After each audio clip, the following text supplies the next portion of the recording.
Hey, welcome to Project Recovery, a podcast about addiction. More importantly, it's about recovery. I'm Casey Scott. That's Dr. Matt Woolley. He's my good friend. But you've been somewhere for the past couple of weeks, it's kind of a shocking story. Are you going to share some of that? Because I told people I wasn't sure, because I know it's personal and hits close to home. No, I think we should talk about it, and it's a good springboard to talk about an important thing. Some resources available to us, but yeah, this is the longest we've been off the air, right? Yeah, in 4 years. Yeah, this is the longest. Every longest week we've break. met and we've talked to addicts and we've shared the story of hope and walked through a lot of doors together. Yeah, and earlier that day, 2 weeks ago, you said, "Hey, can't wait to the podcast." Yeah, really excited. I was, and I was really excited. And then probably 2 hours later, you sent me something that was, shocking.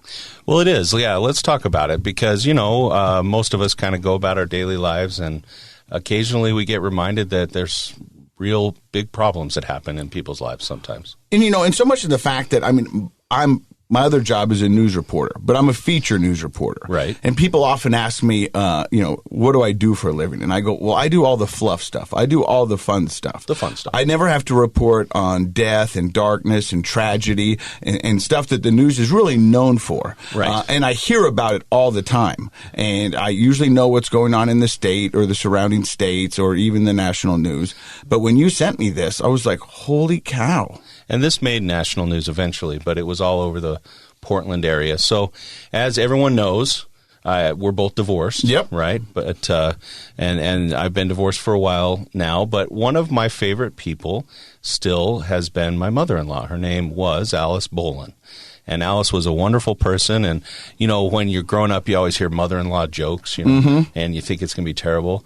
And I don't know what those jokes are about, because my mother-in-law never gave me a reason to do anything but love her. She was a wonderful lady. A fabulous lady, and you were married to your ex-wife for 21 years. 21 years. So I think I met Alice when I was 21, so about 4 years before I even got married. Mm-hmm. And so this year would be 30 years that I've known Alice. And very instrumental in your marriage, she's your fantastic. kids' lives. Yeah. And she's that grandma that I was telling you before we came on. My son, who's 22, still, like, all the kids would either go out to her place or she'd come out here, and she lived in the Portland area, to spend a birthday week. And at 22, he still wanted to fly out, and he went out, luckily, about a month ago, to spend a week with his grandma. Not a lot of 22-year-olds wanting to celebrate their birthday week with their grandma. Spend a whole week with your grandma, right? Yeah. She was that kind of lady. She was wonderful. I think there were somewhere in the neighborhood of 500 people at her funeral, so people can guess she passed away. But what happened is that her husband died of cancer about 3 years ago. Mm-hmm. And they had a couple of friends that were a couple, and that fellow's wife passed away about the same time, I think. And so Alice and this man, Wayne, got married. And Wayne was 72 and she was 80. She just turned 80. And they'd been married almost a couple of years. And he started to have some kinds of mental health problems. We're not exactly sure what they were a month or two ago, or a little bit earlier in the year. And unfortunately, we got the news that he had murdered her. Wow. He strangled her, and she died that day that you and I were texting about the show. And that's not a conjecture, by the way. When he's the one who called 911, and there's a voice recording of him saying that he killed his wife. And so currently he's awaiting trial. And it's just been like living a Dateline story. It's just the strangest, shocking thing. Alice, for people that are runners, Alice, I don't even know how many marathons and half marathons and things that she ran.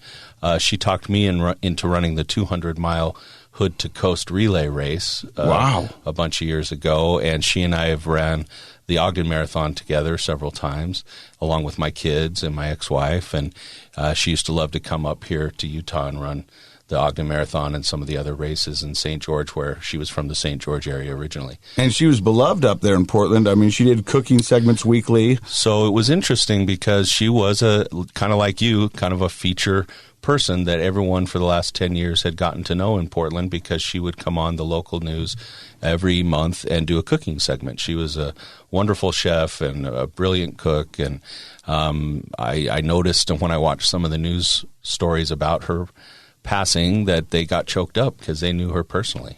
And loved her, and it's affected you, your kids, your ex-wife. And well, to be honest, it's probably just in the last day or two that I would be able to sit here and talk about it, because it's just been, just an unreal, tragic, and unnecessary situation, obviously, as all, murders are. They don't need to happen. And this woman was healthy. I think she probably would have lived to be 100 at least. I mean, she was still at 80, still running every day, 6 a.m. Wow. Yeah. And just a tremendous person. So our heart goes out to you and your family and everybody that's been affected by this. And she had a wonderful network of friends and family, and people came from all over the country to attend her memorial. And you and the whole family went up there for the funeral. Yeah, we all went there, and it was a horrible reason, but a wonderful experience to reconnect with a lot of that side of the family that I haven't spent much time with since the divorce, but they welcomed me, and of course they're just a wonderful family. They really are. And the reason we're talking about it is because you thought this would be a good way to talk about domestic violence, because a lot of times domestic violence goes hand in hand with addiction. Addiction and mental health issues are usually, I started looking up stats, and then I realized I was going to be late, so I had to come over here. But the vast majority of domestic violence situations either involve some sort of substance abuse or addiction, or mental health problems. And then if you want to peel that onion back even a little further, addiction, goes hand in hand with mental health. Sometimes it's self-medicating. Right. Sometimes it's a result of addiction. And so, it's all intertwined. And so you've got a number there, and you've got some information that we can hand that if you find yourself in this situation. Right. There's... And it's such a crazy thing in our family situation here, because, this woman lived such a peaceful, positive life. She really was a friend to so many. So you never know when something can change in your life, and you find yourself in a situation that you never thought you'd be in before. And so I did want to take this as an opportunity to remind people that Utah, we have the Utah Domestic Violence Coalition, and I've been on their website the last couple of days thinking about what I talk about, and it's vc.org, and there's just so many resources there. One of the resources is a 24-hour, it's a crisis line, but it's also a resource line. They call it the Link line, and that number is 1-800-897-LINK, which is 5465. Read that for me. I have my glasses. Did I get that? 1-800-897-5465. 24-hour crisis line. Look them up at udvc.org. That's the Utah Domestic Violence Coalition. Yeah, thanks. And intimate partner violence is kind of the new term, IPV, intimate partner violence. And I learned a lot on their website. If you think that in your life or the life of your friends or family there may be some domestic violence going on, I would highly recommend going to their website, looking at their resources. From the top of the state to the bottom of the state, there are many shelters and places that you can go if you need to get away from an abusive partner. And they have the addresses and links right there. You can call, and they'll have a space for you if you need to get safe. And so I just, want to take this horrible tragedy in our family's life as an opportunity to spread the word that you don't need to live with domestic violence. Please, you shouldn't. You shouldn't do it. It's not good for anyone, including the abuser, to continue to have that opportunity to abuse. And so I would say, please reach out, educate yourself, find the resources, and keep your friends and family safe. This podcast has been designed to help you be prepared for addiction, and that's what we kind of want to do is prepare people rather than make them react. And in so many times in those situations, you have to react because you weren't prepared. You didn't think this was going there. So knowledge is power here. If you or someone you know might be experiencing something like this, give them this website. Let them take a look at it and see that there are resources out there and there's ways to get you and your family into a safe place while dealing with whatever's going on at home. Absolutely, yeah. Please do that. Well, I'm so glad you're back. I missed you immensely. It's good to be back. It's good to be back in the good routines and be here with you and Josh. I love you guys, and I love meeting our new guests that we always have. And it's a bright. This truly is a real bright spot in my week. Well, one of my bright spots every day is I get to see this lovely face at the gym. This is CaMi with a big M, and this is her daughter Kayla.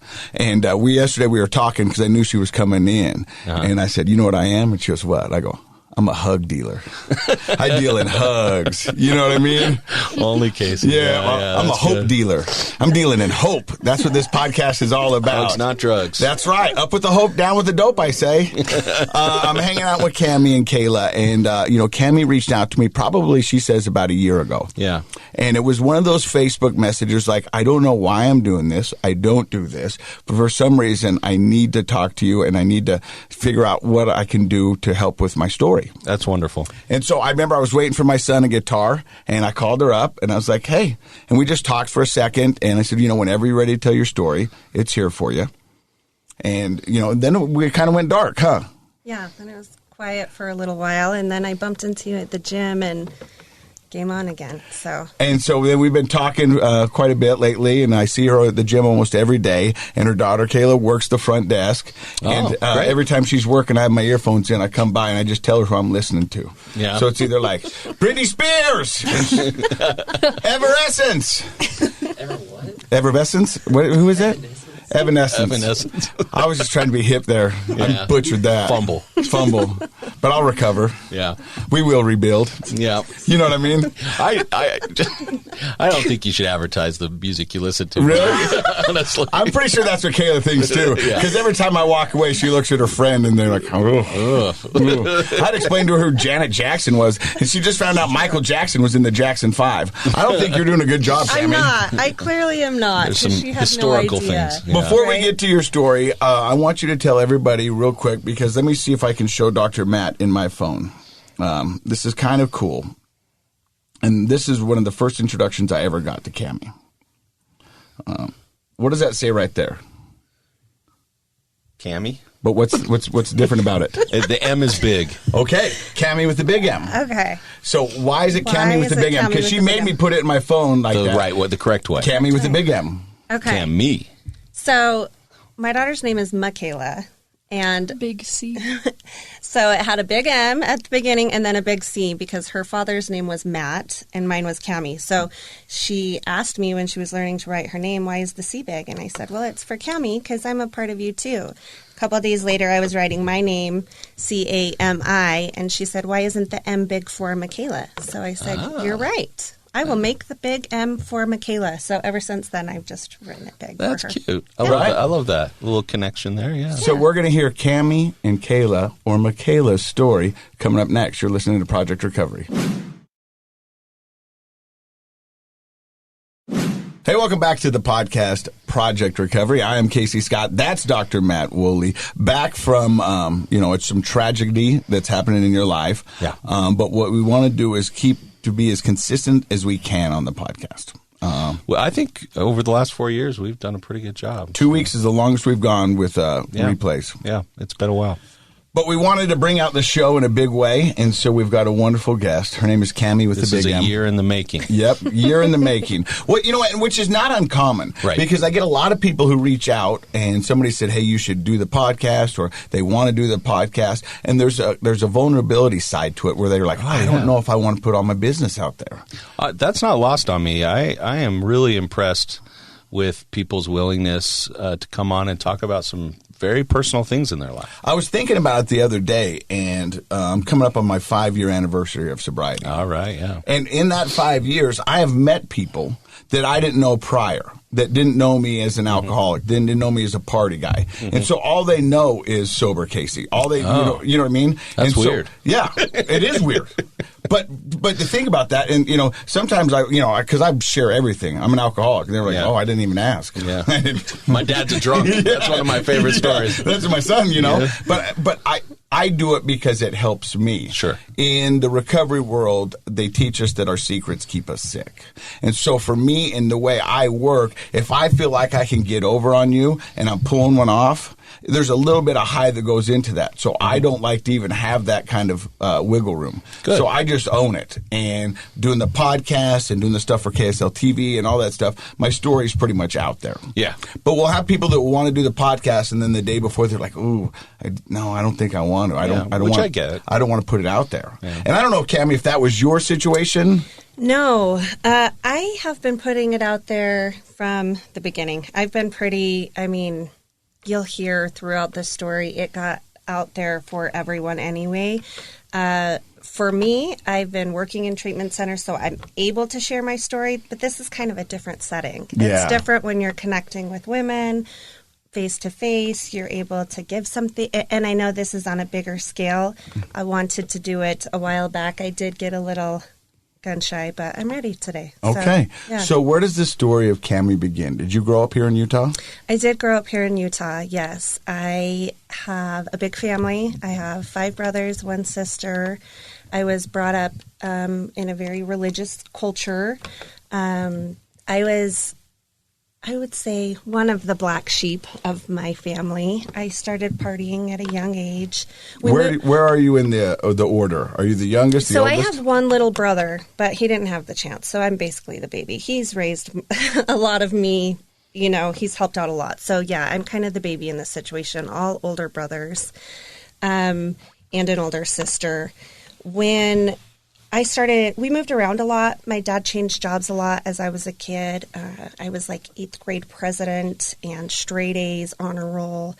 And then we moved to a new school and I didn't have any friends. Mm-hmm. And so the friends that I started connecting with were friends that were a little more wild than I had expected or had any exposure to previously. We started drinking. But that's really not uncommon. I was going to ask, how old were you when you moved to the new school? So that was the first year of high school, so my sophomore year. Okay. And that's, if you can help it, parents, not moving your kids when they're in their teen years is really a good idea. I know it's not always possible, right? But the reason for that is sometimes you go from one situation to another and it's hard to break into the social groups. When you're an adult, that's still disappointing, but not a big deal. But when you're a kid, your social group is part of your developing identity. And so there are certain kids, the party kids usually, who are usually very welcoming. Well, because the price of admission is just your willingness. Not being judgy and willingness to party. Yeah. Right? You know what I mean? Exactly. It's like, hey, you go to a new school and you try to break in with the student body officers and they don't want to share the limelight or they might not be so inviting. But you go out of the parking lot and the guy goes like, hey, do you want a cigarette? And you're like, yeah. They're like, oh, that guy's cool. Yep. You know what I mean? It's as simple as that. Yeah, it really is. And so that sounds like your situation. You went from having a core group of friends and being involved. You were president of your 8th grade. And then What was it like trying to break in at the new school? It was horrific. I mean, there were a few lunch days by myself. I didn't know who to sit with or what to do. I cried a lot. I knew a few girls from the school, but they weren't very kind to me or they weren't very welcoming to me. And so I got this group of friends and they were rowdy. Yeah. They were rowdy. And so my first drink was my sophomore year in high school. And it progressively throughout high school, partied a lot. On weekends, we'd drink. I mean, I got kicked out of school once for bringing vodka to school and getting the cheerleaders drunk. Like, it just was a big mess. Sounds like something Casey would do. Yeah. Yeah. They would. I was a mess. Cheerleaders Yeah. But nobody starts out in high school you're going like, man, I'm going to become an alcoholic, No. or I'm going to become a druggie. No, I think it's that need to affiliate, right? Like you to fit in somewhere. You were to describing have a eating friend. lunch alone. I'm Right. 51. That sounds amazing to eat lunch alone. No. But when you're 15, No. it sounds horrible, Yeah. right? You feel so Right. self-conscious, and so you wanted to have that affiliation and connection, and did. so we do what the other kids are doing. Yeah. Right. So, CaMi, when you took your first drink as a sophomore, like we've had people sit in the seat where you're sitting right now and said the first time they took a drink, it was life-changing. Like so much in the fact that they felt they could be the person they always dreamt of. They didn't have the anxiety. You know, when I had my first drink, I didn't have any of those feelings. It just, I was like, to be honest with you, I just wanted to choke down this beer and see what it was all about. Right. I mean, I didn't have any of those anxieties. Yeah. You know, but there's some people who take that first drink and they go, no, It's like self-medication. self-medication. No, it was not a game changer for me. Same thing. I choked it down. I thought the beer was disgusting. Something was rotten. Like it wasn't tasting. And Is I it didn't supposed think to I taste like tasted. this? Yeah. Exactly. It's supposed to taste exactly. And I didn't like it. I didn't like it at all. And then coming from a family that was religious, then I had this shame built like, oh man, you're drinking when you're supposed to be doing other things. So then I felt really bad about myself. And that's pretty common, Dr. Matt, that how instantaneously that shame can come upon you. One of the problems with shame is it's not about the decision you made, it's about you. So instead of saying, boy, that was a bad choice to take a drink, I shouldn't have done that behavior. I'm a bad person. I'm a bad person. Yes. That is detrimental to a developing ego, to the self that you want to be, is to start thinking of yourself as a bad person at such a young age. Yes, I thought I was a bad person. I thought I was damaged. I thought that I didn't belong in the culture that I was brought up in. So As silly as it sounds, many people think they're instantaneously going to hell. Yes. Mm-hmm. Yeah. Yes. You know, I mean, Yes. I'm in hell now. Right. You know, I broke the rule. Yeah. Right. Yeah. And which is tragic. Right, and it was. And with alcohol being a depressant, I started getting depressed. I started feeling like not only did I not belong, but I didn't feel right. I would try to talk to my mom about the way I was feeling, and my parents did a great job raising their family, and I have nothing bad to say about that, but it wasn't an open culture where we talked about emotions like we can now, or like, how are you feeling, or like, what does that make you feel like? It's more like, you're depressed, let's take you to a doctor and get a pill to fix that, because it's above my pay grade. Exactly. They did great. My parents were amazing, but they didn't have an open space. They weren't able to hold space for like vulnerable emotions, because I'm sure they didn't know how to deal with them either. Well, I think that, it's only really now that we have an open dialogue about mental health. And even now, we still have a lot of stigma with mental health. Right. I work with families all the time where I have to try to destigmatize what their attitudes about things like depression or anxiety are. It's interesting when somebody will say, well, I don't have a family history. We don't have a family history of depression, for example. And I know the right questions to ask. Well, what about this behavior in your family and this behavior? Well, yeah. I'm like, those are all signs of depression. What you have is a family like everybody else who struggles with depression or anxiety or other mental health issues, but no one's talking about it. Right. But instead of blaming, we just want to understand. And you know what? My parents' generation also, I don't think they would know. They're not equipped to have those conversations. Our parents Well, grew up nobody with, taught them, right? We Our didn't parents talk grew up with about it John at Wayne, school. where you rubbed dirt on it and you wiped it off, and only sissies talked about their feelings. Well, my dad is a loving, kind guy, but I have several memories of him saying, well, are you bleeding? And I'm like, no. And he's like, okay. Well, that was the end of the conversation. Like, now I know there's such a thing as internal bleeding, Dad. That wasn't talked about. So you get kicked out of high school for getting the cheerleaders drunk. I did, yeah. And after high school, the drinking just kind of continued. Did your parents know you were drinking during high school? Yeah, I mean, they knew when I got kicked out of high school. They asked. Again, I was the youngest, so they cared, but they were busy. They had 5 boys playing sports and doing scouts and doing all these other things. Yeah. And so, yeah, they knew, and they were disappointed. They let Did you me feel know a they little ignored? 100%. At the caboose of the family there? Yeah, absolutely. Absolutely. I mean, they were tired. They were always there if I needed them, but maybe not in the correct way that I needed it. And now knowing that, I mean, I don't place any blame at all on my parents for what I went through. They were a saving grace multiple times throughout the experience. But yes, I mean, there's definitely some trauma built up around the shame from the religion. There was some trauma built up around not fitting in with my family members.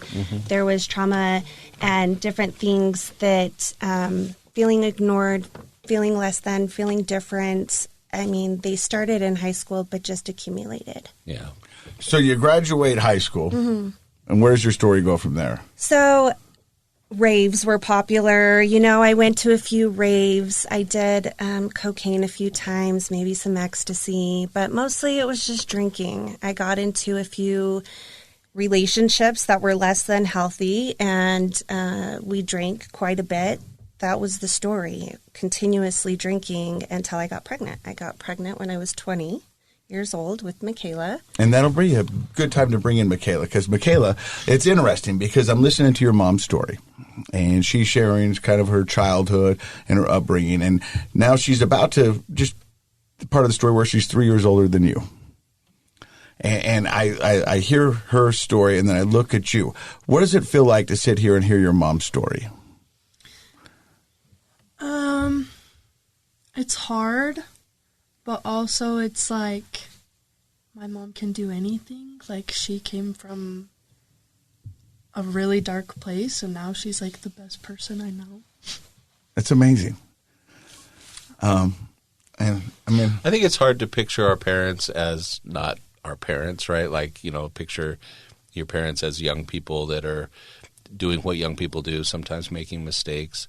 But I think that's really great. Obviously, there have been a lot of opportunities for you to learn about the dark place your mom came from, and contrast that now with the person that she's here, and she works with other people and brings so many good things to other people's lives. I bet you're proud of her. Kayla, so I'm going to let you in on a little secret. Parents don't always know what they're doing. I mean, it's shocking. Dude, you're not supposed to say that. I know, but it's like my kids, they'll look at me and they're like, you know, you as kids, you think that as parents. They know what to do in we know all what we're doing. Yeah. We don't know. And we just like you were talking about your parents, we only know what we know. And a lot of it we learned from our parents who obviously got us where we're at here. Right. You know what I mean? So it's this cycle and this chain. And so that's why it's so good to see you here with your mom, because it means that there's going to be a break in that chain. There's going to be some changes. And I'm so glad you're here. So you find out you're pregnant with Michaela. Yes. The drinking slows down. I leave all my friends. I stop drinking while I'm pregnant, and probably a year or two after, just being with her. And then slowly started dating the wrong people again. Mom will watch her while I go out on a date. Do you think you felt like there was some of, because you had her at a pretty young age. I did, yeah. So do you feel like, you know, you get a free pass every once in a while because mom's going to watch your daughter? Absolutely. And so you're going to go do what the rest of the 21-year-olds are doing. Absolutely. That's exactly what I did. Mom and my dad loved her. We were the only ones home now at the time, and they were happy to watch her. So I could go out, drink a little, come home, and get back to the same, you know, being a mom and working. And it wasn't until she was a couple years old that I started getting into some toxic relationships where drinking was the keystone there. We drank away from Kayla. I didn't ever drink really in front of her when she was little, but I'd leave, go do the drinking, come back. Some of the interesting that we were talking about domestic violence, some of those relationships got to the point where the drinking was so bad, there were some domestic violence situations where it didn't slow it down, though, because not only did I not have a space to talk about it, I didn't know how to ask for help. I didn't know what to do, so the shame comes back up again, you know, from the abuse or the things that had happened, even though I felt like I was the key person in that abuse. Like, if I wasn't dating these people or in this situation, I wouldn't be here, so I carried more shame. You blame yourself. I blamed myself for the whole situation, yes. And when Kayla was about 5, I married a man who was an incredible father. He had 3 children, 50-50, and with her having her father absent from our lives, it was really like a game changer for me. I wanted to be with this man because I saw that he was an excellent father. He took Kayla in like she was his own, and it was, he drank every day, probably an alcoholic, but it didn't seem bad. It seemed good. It seemed okay. Some people can manage it. Yeah, and he did. He managed it well. I was the problem then because I got my first DUI in 2011. And here we had created this little family with 4 little kids running around, and I had to blow in a breathalyzer and do all of that. Yeah, so then I was married to him for 3 years. In 2014, I got into a bad car accident. And in this car accident, I had to get an MRI. MRI showed that I had bulging discs, herniated discs. My spine was shot. So they gave me pain pills. Now, is this your first experience with pain pills? I had used them before, like maybe as a party thing for the weekend, but this was my first bottle of my own prescription where I just take it daily and as prescribed. Do you remember what it was that was prescribed? It was OxyContin. I think they called it Roxy then, but it basically OxyContin. Mm-hmm. And it started out with a couple a day, and I would take it as prescribed, and then eventually it wasn't doing exactly what it was doing before, so they'd increase it. Mm-hmm. They gave me more. And let me ask you a question. When they prescribed you this OxyContin, mm-hmm. and you took it as prescribed, mm-hmm. now you'd already talked about having your first drink of alcohol, and there wasn't some kind of life-changing thing. Was there a life-changing experience with the OxyContin? Did it do something different? It did. I wouldn't say when I first started taking it. When I first started taking it, I thought I was managing pain.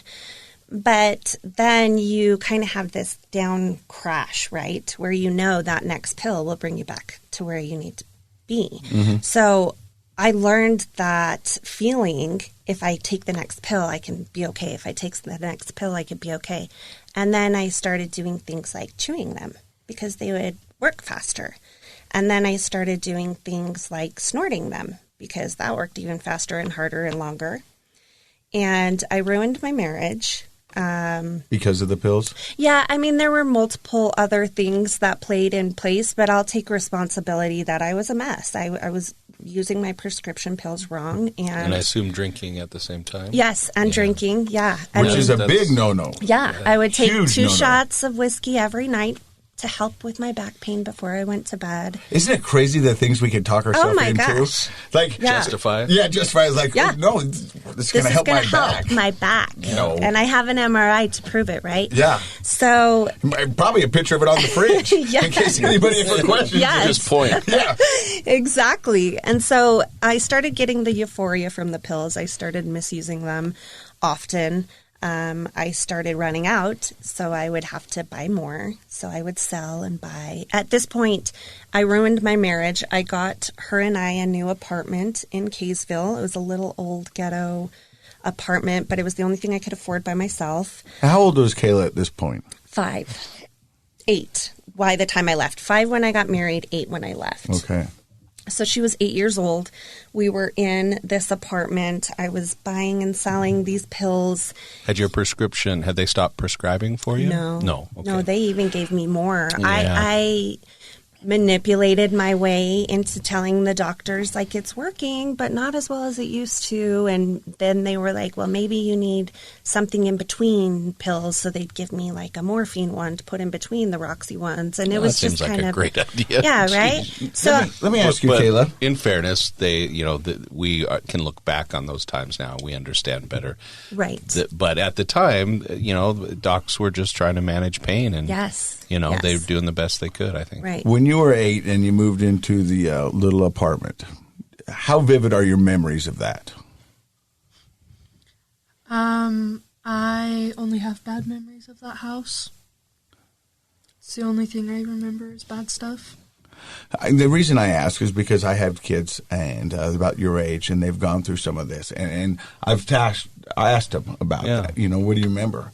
And it's crazy because I know there was some good times, but the bad memories are That's what they remember. That's what they remember. Yeah. Well, it's, you know, it's family trauma, right? Like we're talking about your addiction, but your addiction is her addiction. I mean, you know, it's a family disease. It's a family disease, and that's the tragic side, but it's also the solution side, you know. Right. So you're selling in and out of the little apartment. Yes, I am. And this is going on for over a year, going into 2 years. And I finally decide I'm going to stop. Like, I'm going to stop because I ran out and I didn't have any, and I was so sick. So I'm like, okay, this cannot be good. So I asked my parents for support. One of my parents took my daughter, and the other one would sit with me while I was in full-blown withdrawals. So you're doing it by yourself? Doing it by myself and my parents. Dope sick alone. That's pretty tough. I mean, restless legs, vomiting horrifically, crying. I was in so much pain. I literally thought I was going to die. Kayla, you probably know this because you have such a great relationship with your mom, but for our listeners, I mean, we've had people who've gone through withdrawals who said they prayed for death because they didn't want the withdrawals. I mean, it was worse. Death was a welcoming thought compared to what they were going to have to go through with withdrawals. And you didn't know at the time, but that's obviously not recommended because it is dangerous, and sometimes people can have cardiovascular incidents or And I had no idea there Yeah. would be people to support me if I had just asked, like professionals or show up And somewhere. again, that's an improvement in our culture that we have more of those and we talk more about them. But going even just, 10, 12 years ago, people didn't know. I can reach out. There's a place I can detox. That's a thing. I mean, insurance will cover some of it. Yeah. I mean, it's insane. So you're detoxing. Your parents are tag teaming back and forth, watching your daughter and watching you. Yep. I became very depressed. I had disassociated so much because of the pills over the past couple of years. I wasn't comfortable in my own skin. I wasn't able to be comfortable in social settings. I wasn't able to talk about my feelings. I was a mess. So what was your plan after just going cold turkey?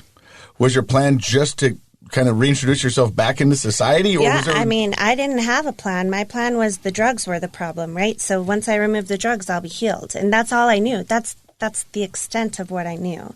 So I was just trying to remove the drugs. My neighbor at the time, who has now passed, and she came to me and said, I hate to see you in so much pain. I hate that you're going through this, and I want to help. And I believe that she truly did want to help. But the only way that she knew how to help was in her own way, and her own way of coping was with drugs. So she offered me, she said, you've been in years of downers. Do you want to try uppers? And she had cocaine there and some meth there. And I was terrified because I hadn't touched anything like that in so many years. But I was so sick and so vulnerable and so scared. I was like, yeah, I'll try it. I'll try anything. So I tried it, and instantly I could clean the house. I could play with my daughter. I could walk around the block. Like, I'm good. It took away the pain. It took away the vomiting. It took away everything that I was experiencing at the time. And so I had no idea that my addictions before were minuscule for what I was about to walk into. So I start using uppers. I start using this cocaine and this meth occasionally, maybe once a week, twice a week. And then it becomes more frequent. That's how drugs work. Yeah. So I know. Turns out it's not just a one-time thing. No. So I then have a new addiction. My daughter was getting very sick at the time. Often, I'd take her to doctors and doctors and doctors and doctors. Nobody knew what was wrong with her. she was very fatigued, very ill, and she wanted to spend time getting better at Grandma and Grandpa's house, which at the time I didn't understand because I was trying to do everything I could to keep our little family together. And I made the people that own the apartment redo the entire apartment complex because I found mold. And I was blaming it on the mold that she was sick. It isn't until 5 years later that I can now know I was smoking meth in the house and the meth was making her sick. No. And so as a mother who had a baby at a very young age, the only thing that's ever brought me purpose is being a mother. The only thing that's ever brought me peace, or the only thing that I knew I was sent to this world to be, was a mom. And now that I had failed at that, I couldn't live with myself. This is when I knew the most perfect, the only comfortable option in my soul was suicide.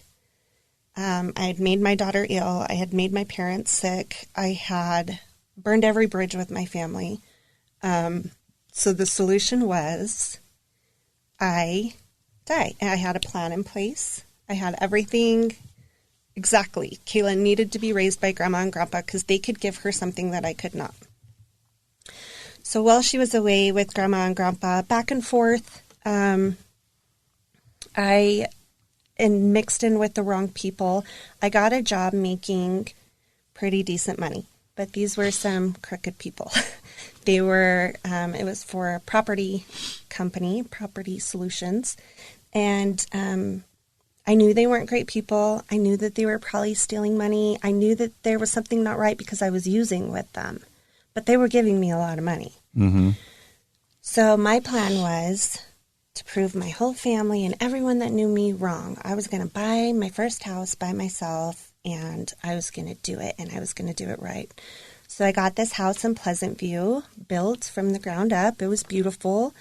My daughter moved back in with me. This was going to be a fresh start. And she had a friend that had some family issues also, and she needed a place to stay. So I had her and I had her friend living in my home.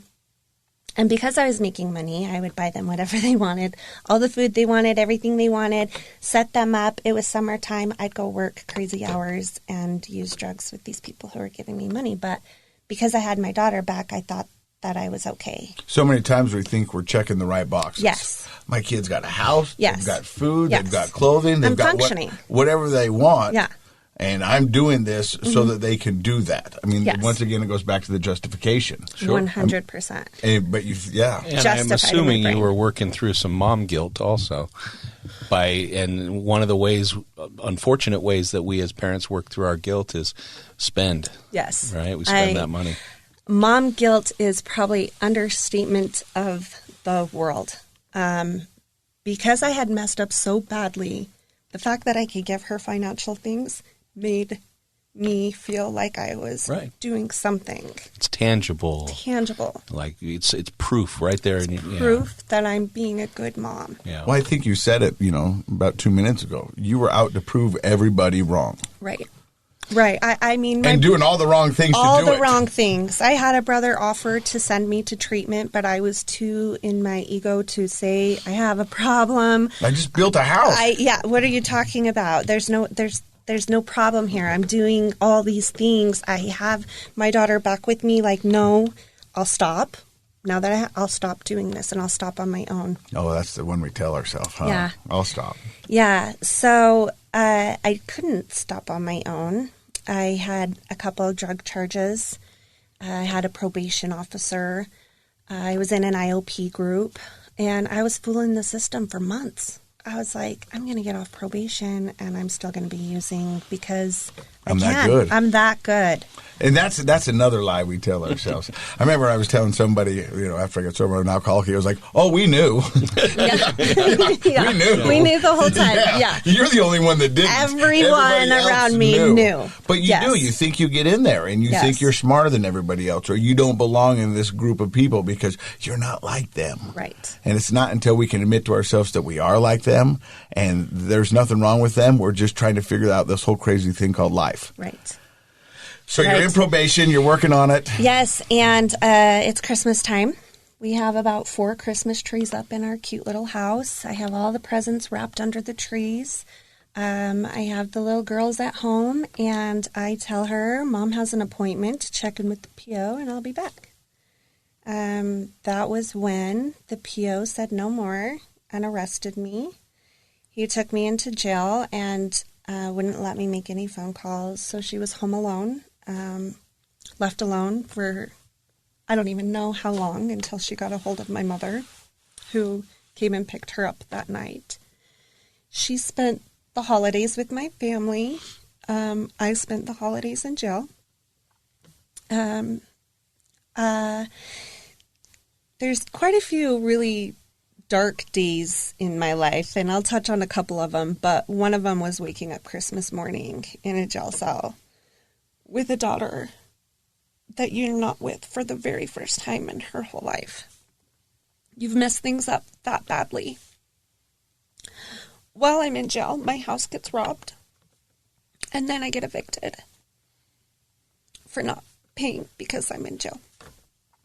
My family all go and clean out this house while I'm in jail, and I do 62 days.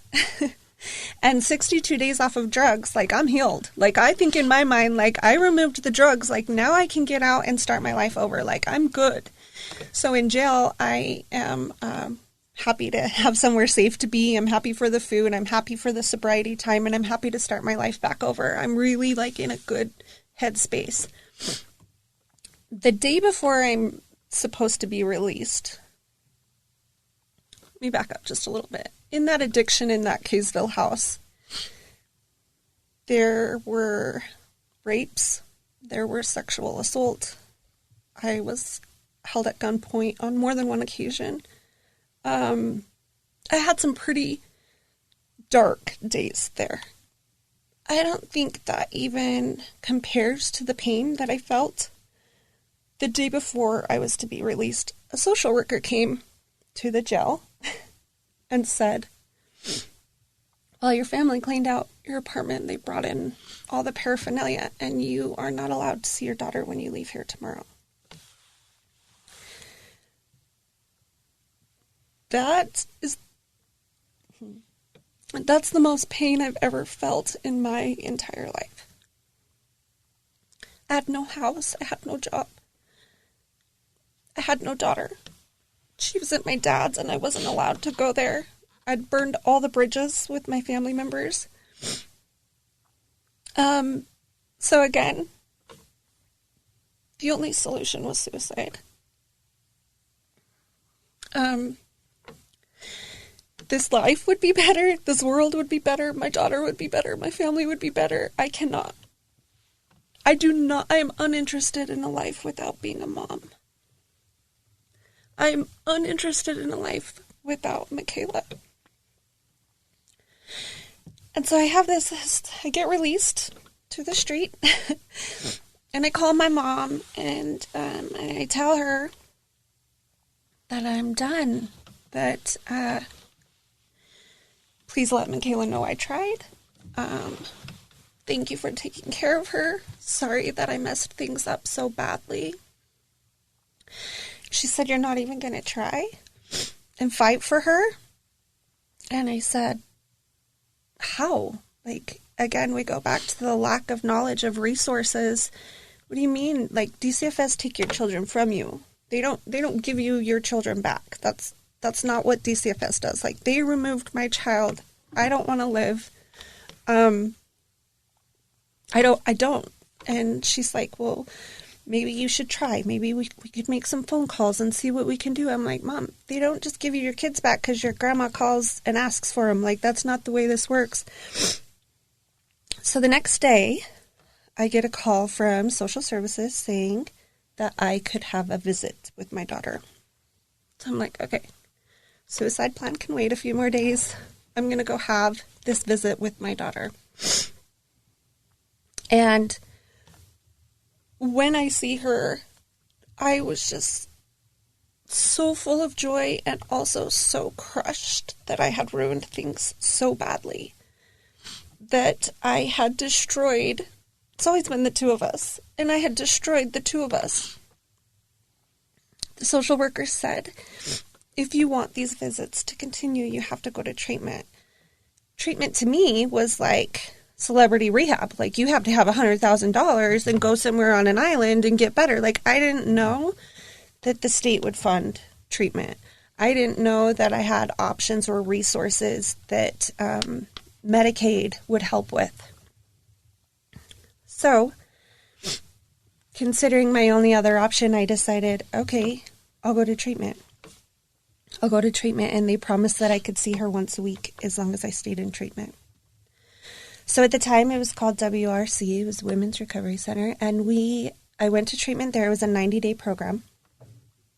I got to see her once a week. We were building on our relationship. I was trying to put the pieces back together. I was staying sober and clean.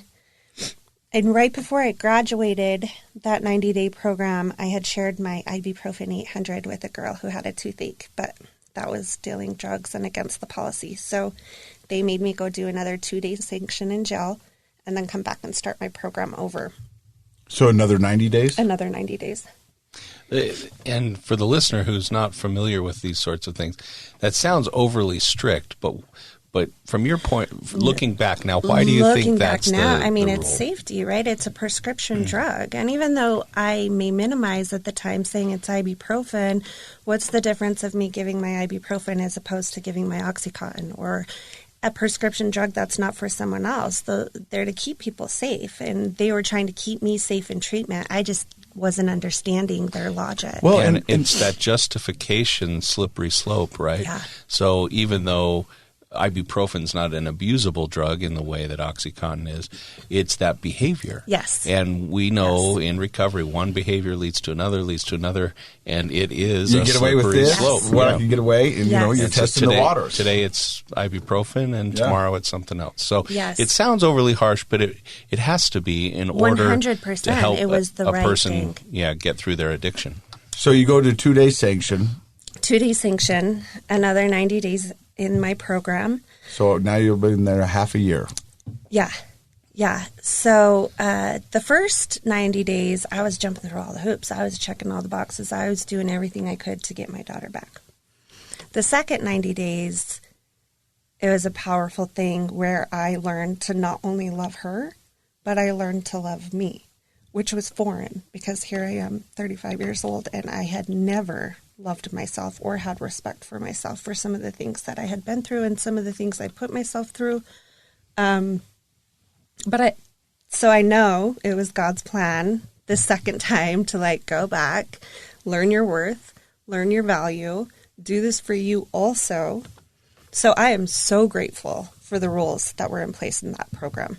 I am so grateful that there were people that were safer than me to say, call me out on my behaviors and say, no, this is not the way it works. Let's try this again. At the time, I wasn't. I tried to pack my bags and leave. I was throwing a fit. I was hot.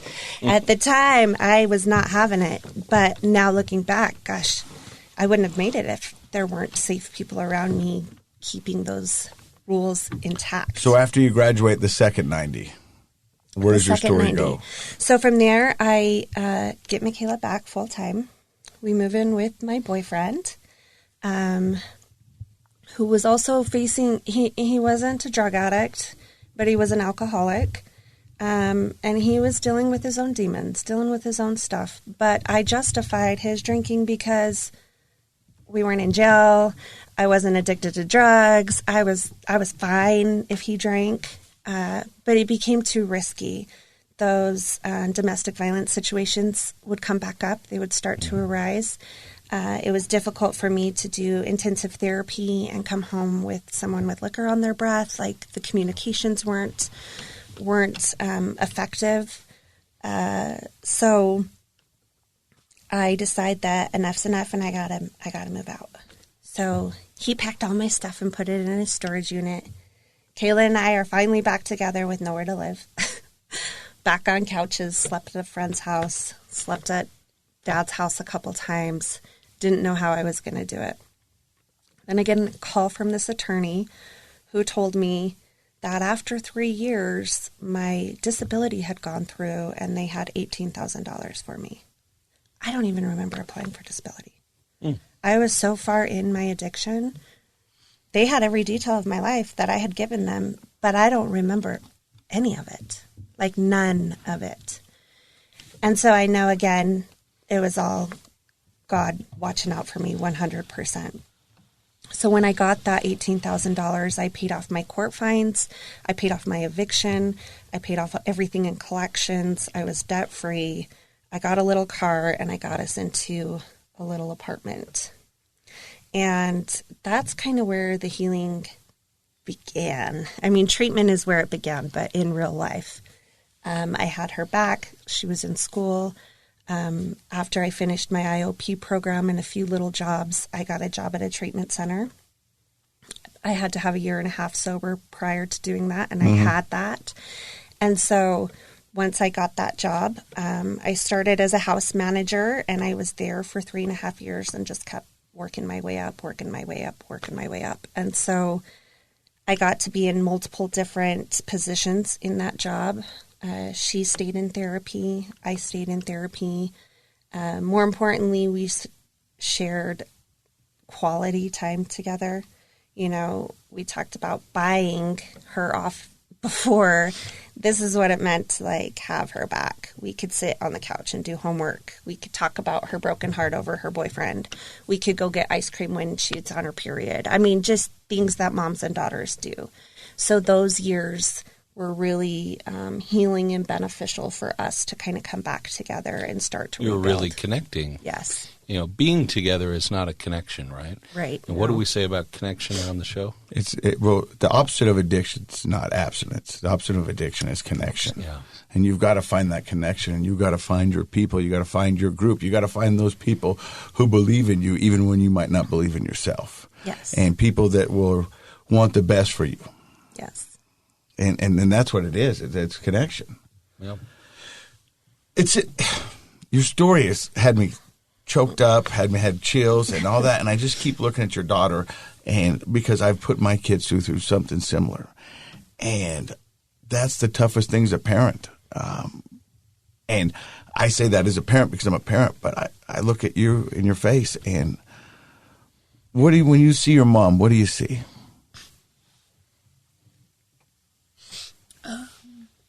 My best friend, my entire world, just everything. My mom's everything to me. She's an amazing woman. I know.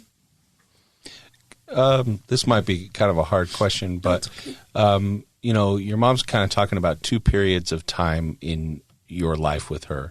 One was at the house where you had a nice house and lots of gifts and presents and, you know, all the food and fun you could stand, versus living in the little place and just the two of you connecting and going for ice cream and doing homework. What's the difference in your mind between those 2 periods of time in your life? So at our apartment in Ogden, I had no idea that my mom was using. She was just always at work. She was making money. She did her own thing. It was summer. I got to live with my best friend, or my best friend got to live with us. We would go hang out with the neighbors. We would pretty much do whatever we wanted. My mom even took me and 5 of my best friends to Bear Lake. Like, life was good. I had no idea about my mom. Until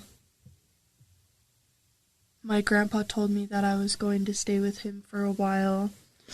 So we went to the Ogden house so I could get my stuff, and it had been broken into. There were, her mattress was flipped upside down, cut open. There were pills everywhere, papers everywhere. I had no idea. I was like, okay, someone broke in. Obviously, I don't know what they're looking for. I had no idea. And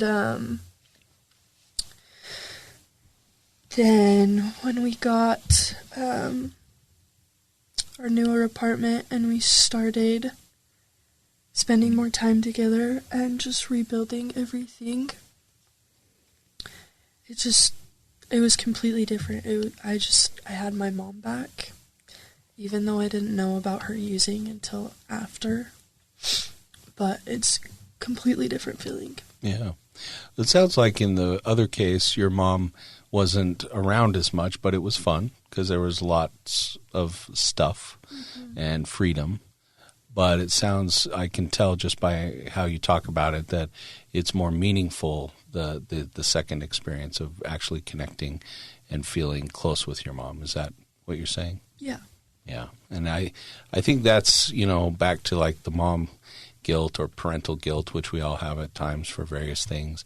It's we forget that's the real deal, that the real connection between a parent and a child is what the kids really crave and what they really want. The other stuff's fun, if you can get iPads and trips to the lake and all those things are fun, but they're essentially superficial and they don't last, right? Like as you came back to that home and saw it had been ransacked, those things are not important in the way that connections are. And so that's the best gift your mom, gave you was her sobriety and the connection between the two of you. That's and ice cream when you're having your period. Yeah, ice cream. I'm sure. You know what I mean?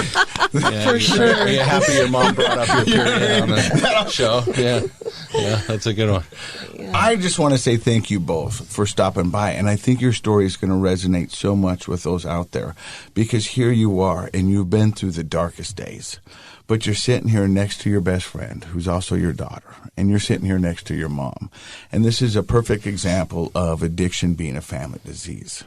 Because when we're in the battle or the throes of addiction, us as addicts think that it's just us. What do you care? This is just me. I'm not making you do drugs. I'm not making you drink alcohol. This is me, and this is what I need to do to get by. I don't know why you have a huge problem with that. It's not until you can look at the tears in your daughter's eyes or read a letter that your daughter wrote that you go, wow, what a selfish son of a I've been, because my addiction has affected the whole family. And my only job, and I know what you mean, the only job that I truly cherish and love in this world is that of being a dad. I mean, it's the ultimate job. And I get to be dad to these guys, and I have done horribly. I've done a bad job. Until you the truth is, that's not true. Well, at that point, I was not a good dad. Well, I know, but you weren't able to maximize your dadness because of your addiction. And I bet you probably feel the same, that the desire was always there, and in bits and spurts you did a great job. But it wasn't until you get sober and you get that junk out of your life that you can maximize your ability to parent and be the best. And I know it sounds kind of cliche, like you don't know how to fully love someone else until you learn to love yourself. Well, until I learned to respect and love myself and my space and keep that clean, I didn't know how to love her fully. Mm-hmm. There's not a day since she's been on this planet that I have not wholeheartedly loved her. I just didn't know how. I was so broken, I didn't know how to take care of me, let alone a child alongside. And my family was there, and I burned all those bridges too. But now I'm very close with my family. Now we get to have barbecues on the 4th of July and swim and connect. And, all of them individually have come, and, I've got to make most of my amends. And for the most part, we're all very connected. And the only thing that changed in this family addiction at the time was me. And I think I was the biggest problem. Well, that's a perfect example of not, being sober, not using isn't enough. No. Right? And when you mentioned your second 90-day, your bonus 90 days. Yes. That was one of the things you said, is that you learned to love yourself. You slowed down and became, I call it introspection. You learned to accept yourself for who you are. It's amazing the horrible situations people find themselves in when they don't have self-love. It's an unintended but self-destructive drive that sort of takes over in a person's life. When you really love and respect yourself, you find yourself in fewer of those bad situations, and you find that you have a capacity to do good for others that you didn't think you had before. And I think that going back to your story and moving and drinking at a young age, and maybe getting into situations that created shame and guilt for you, your ability to really know and love yourself was impeded. And one of the terms in therapy, as a therapist, which is one of the things I do, a lot of times people will say, I'm broken, or I feel broken.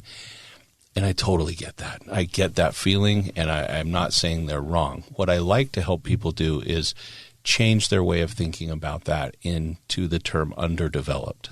I love the idea of being underdeveloped.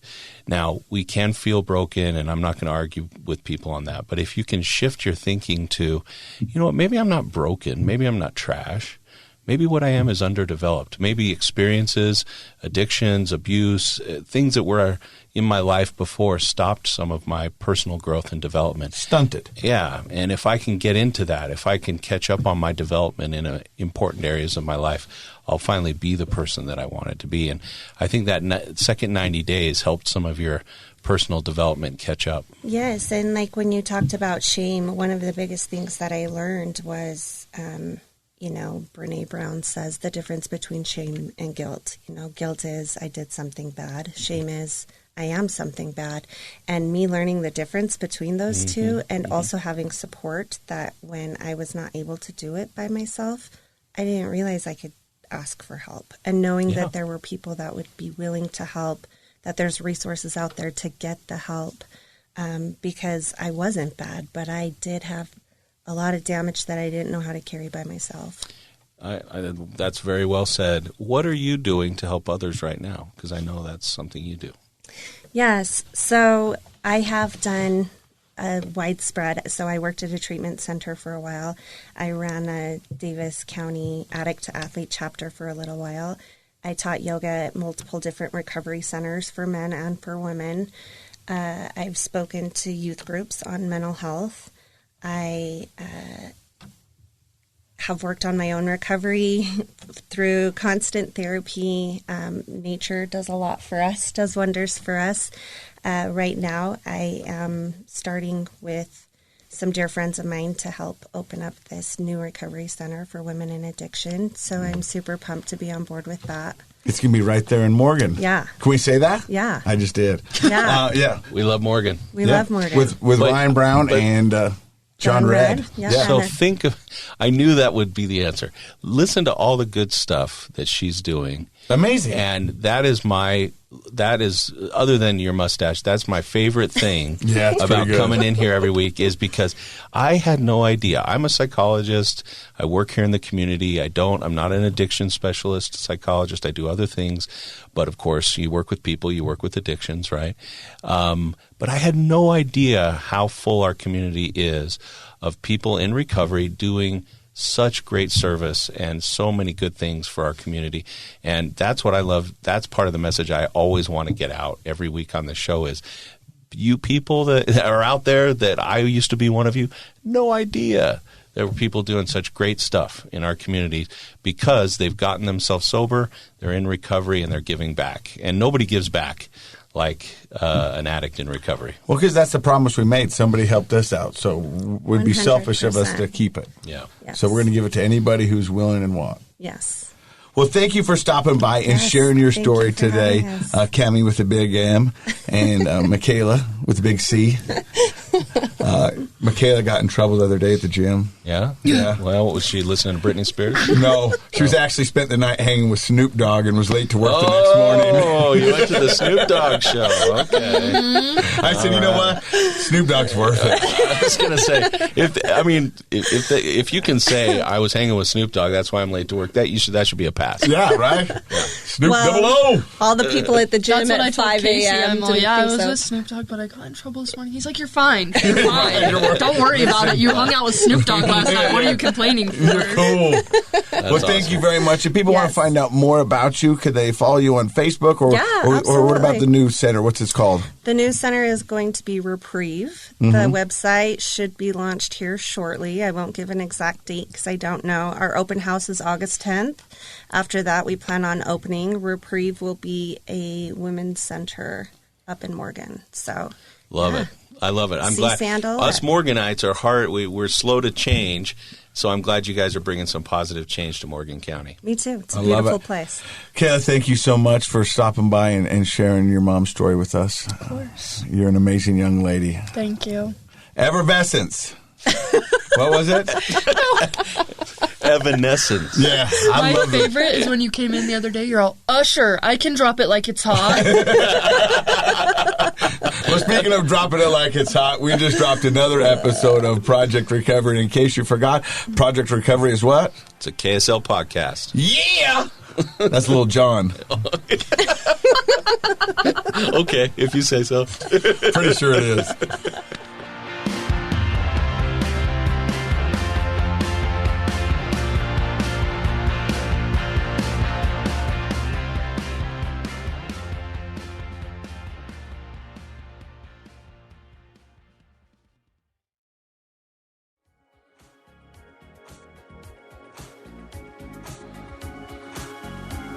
The contents of this program are for informational purposes only. The program is not intended to be a substitute for professional medical advice, diagnosis, or treatment. Always seek the advice of your physician, licensed therapist, or other qualified health provider with any questions you may have regarding a medical condition. Never disregard professional medical advice or delay in seeking it because of something you've heard on this program. KSL does not recommend or endorse any specific tests, physicians, products, procedures, opinions, or other information that may be mentioned on the program. Reliance on any information provided on the program is solely at your own risk.